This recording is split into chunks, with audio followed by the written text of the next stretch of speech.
Guilty pleasure ഒരു ഫിലിപ്പൈനി മൂവിയാണ്. Alexis എന്ന് പറഞ്ഞൊരു പാവപ്പെട്ട പെൺകുട്ടി, അവളുടെ അപ്പൻ ക്രിമിനൽ കുറ്റത്തിന് ജയിലിലാണ്. അവൾ ലോ പഠിക്കുന്നതിന് അപ്പനെ പുറത്തു കൊണ്ടുവരാനാണ്.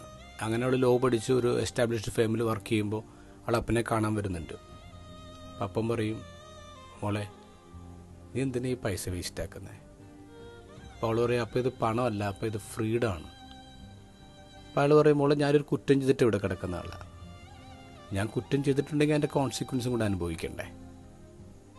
അപ്പോൾ പറയാം, അപ്പോൾ ആത്മാർത്ഥത്തോടൊന്ന് പറഞ്ഞേ, എത്രയോ പേര് കുറ്റം ചെയ്തിട്ട് പുറത്ത് ഈസി ആയിട്ട് നടക്കുന്നുണ്ട്. ഇവിടെ തന്നെ എത്രയോ ഇന്നസെൻ്റ് ആയിട്ടുള്ള ആൾക്കാർ കിടപ്പുണ്ട്. This world is not fair. അപ്പം പറയും, മോളെ നമ്മളെല്ലാവരും തെറ്റ് ചെയ്യും, പക്ഷെ അതിനർത്ഥം നമ്മളെല്ലാം പാപികളാണെന്നുള്ളതല്ല.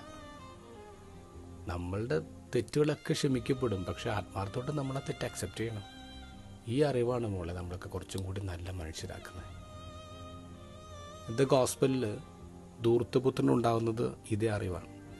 അതിന് ഗോസ്പൽ കൊടുക്കുന്ന പേര് സുബോധം എന്നാണ്. അവന് സുബോധം ഉണ്ടായി. ധൂർത്തപുത്രൻ്റെ ഉപമയെക്കുറിച്ച് വായിച്ചിട്ടുള്ള ഏറ്റവും മനോഹരമായൊരു കവിതയുണ്ട്. അങ്കിൾ ഗ്ലെൻ്റെ സൈറ്റിൽ കണ്ടതാണ്.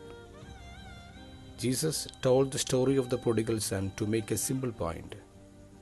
Never mind what you have done. Just come home. വീട്ടിലേക്ക് തിരിച്ചു വന്നേ.